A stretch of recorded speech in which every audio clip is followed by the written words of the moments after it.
To recap, you get the unknown. How are you going to proceed? This is the flow chart that you will be following.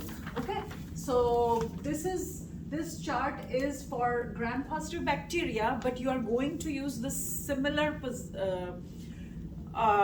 flow chart for your unknown when you get there. Okay, so as we see, the very first step for the unknown that we do is always your gram staining.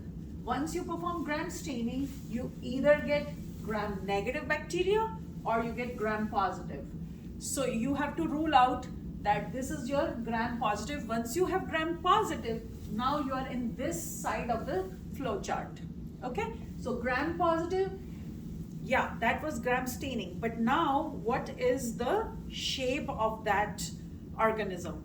Is it cocci, which means round cells? Okay, bacterial cells, individual cell is what I'm talking about, or they are rod shaped, you know, kind of like little small little bitty Hershey Chase bar. Does it look like that?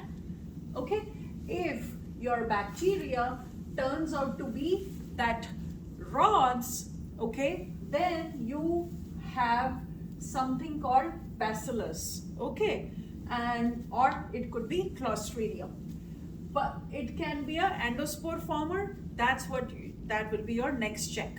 But here we did not get this organism. Okay, so we are on this side of the chart, meaning we had round bacteria, cocci, round, circular. They are called cocci. So once you have those round shaped, circular shaped bacteria, which are called cocci, then there are two possibilities. Either you have Staphylococcus or you have Streptococcus. Make sense? So how do you differentiate between these two?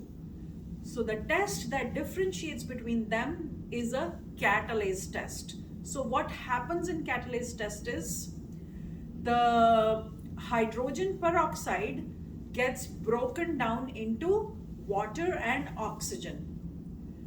So how do you conduct that test? You will take a simple like a little bitty colony on the slide and you pour 1 drop of hydrogen peroxide. If you see bubbling, that means your bacteria is positive for catalase enzyme.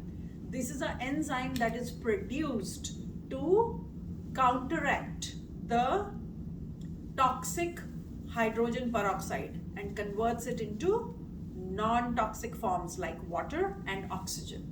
Make sense? So once you are here, then if you get it positive, means if you saw bubbling, that means this is, you got Staphylococcus now. Okay, then you will run all of your other tests, because under Staphylococcus you will have two species. Either it is Staph aureus or it is Staph epidermidis. Okay, Staph aureus is golden in color.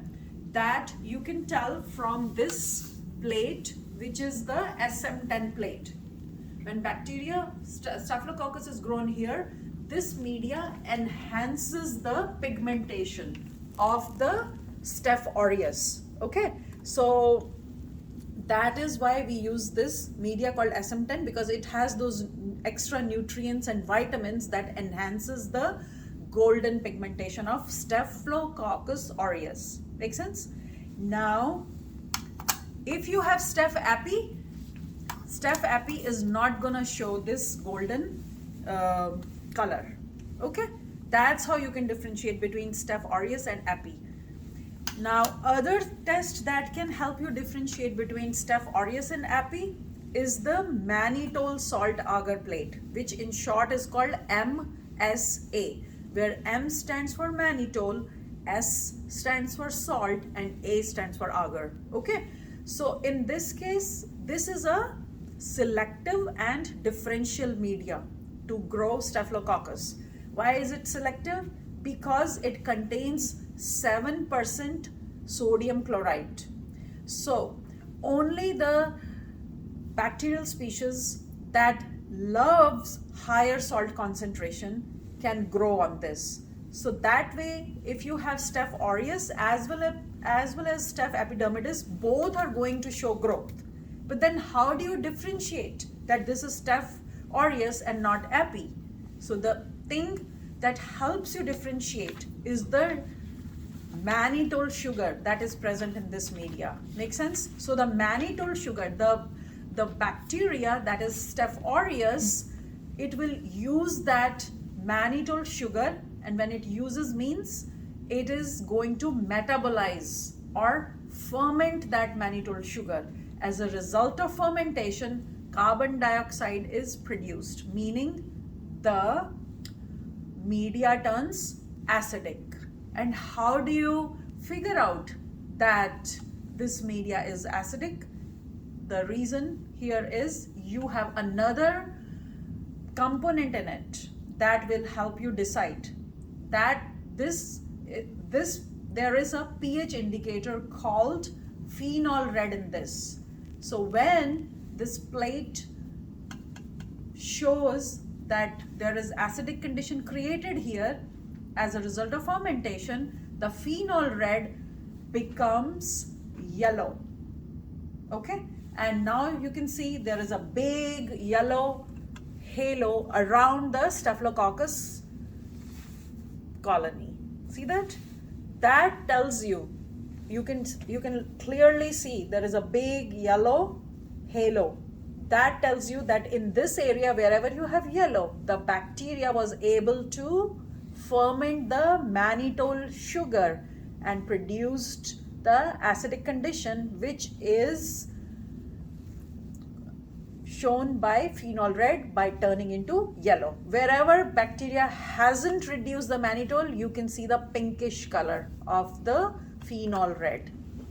Okay, pinkish or reddish color.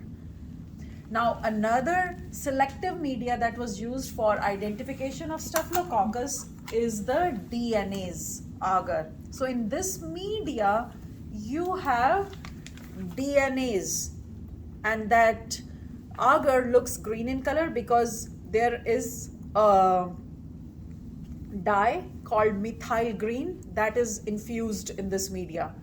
The reason for that is that once your bacteria, you see Staphylococcus is growing here, wherever it produced the DNase enzyme, it broke down this agar, and you see a halo around the growth. You see that? There is a slight halo around the growth. That shows this is Staph aureus, because only Staph aureus produces this enzyme DNase. So these are the positive tests that I just showed you, and they are represented by Staphylococcus aureus. Staph epi is not gonna show any of these tests positive.